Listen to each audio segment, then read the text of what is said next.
It's just the most incredible devastation. It's just, it's unbelievable.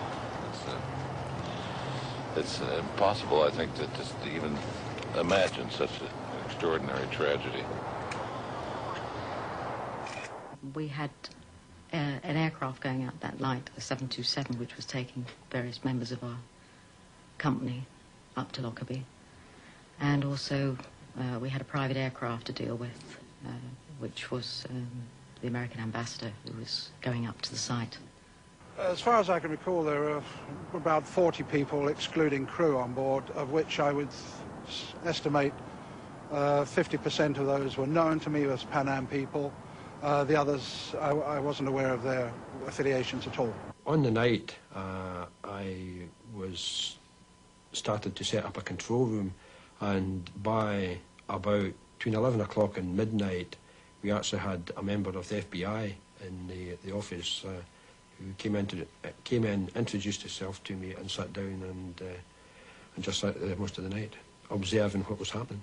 The local police force, Dumfries and Gallery, they were concerned at the swarms of Americans fiddling with bodies and, shall we say, tampering with those things that the police were carefully checking themselves. I'm not pretending that they said they are from the FBI or the CIA. They were just Americans who seemed to have arrived extremely quickly on the scene. I was asked to go to various locations in and around Lockerbie to look for bodies. At first it was in the early hours of the morning in very high winds, about 30 or 40 miles per hour at ground level.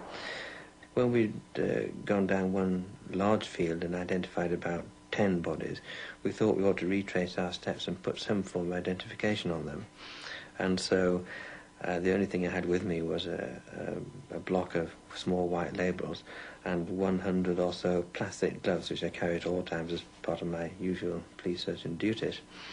And so I put a code on every one, DCF being my initials, DCF1, right through to 58 of the bodies in that particular sector. I learned later that when the bodies were taken to the mortuary, all the labels which I had put on them had been removed, with the exception of 2. And those 2 labels were identified on photographs later on.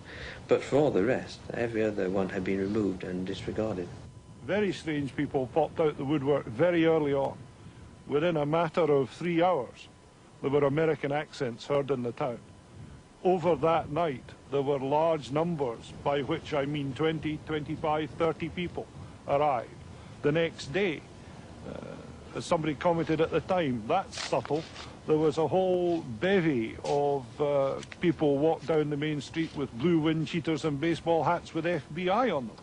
But there were a lot of other Americans in the town over the first 12 hours that weren't wearing FBI wind cheaters. I don't know who they are. I know who some of them were, and they certainly weren't tourists. In the morning, when more cameras have arrived, it is the turn of the dignitaries, a junior prince, and the Prime Minister herself.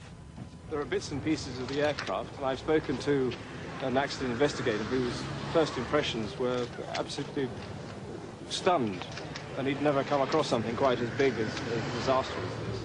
I've also been up to the hill to see the cockpit area, and that, I think, is a high priority to the investigators to see if they can find anything from there.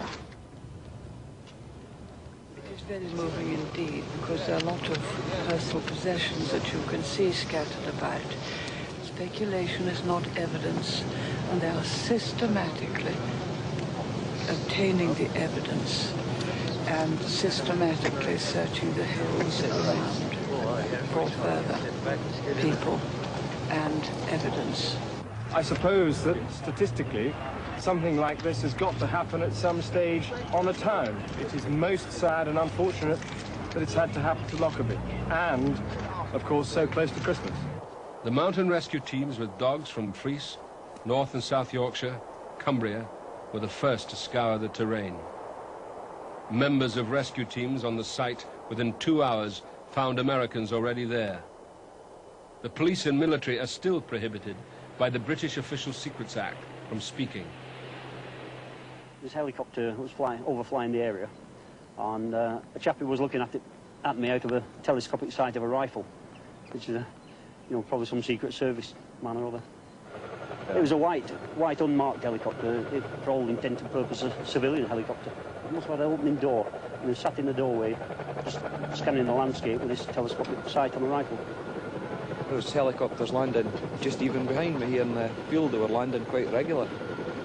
In fact, there was an odd one landed in a tiny wee paddock in front of the house.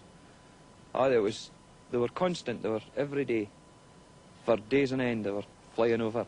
It was thought that it was very odd and strange that so many people should be involved in moving bodies, looking at luggage, who were not members of the investigating force. What were they looking for so carefully? You know, this was not just searching desperately for loved ones. It was far more than that. It was careful examination of baggage and indeed bodies. Later on, there was some Americans. I was speaking to them on top of the hill. I was checking my sheep on the hill at the time, and they asked us not to go up near this wee wood on the top, because... So I just presumed they were looking for something. But I just steered clear out the way. I heard a story about 2 suitcases full of money on the plane, but of course I didn't see any of it.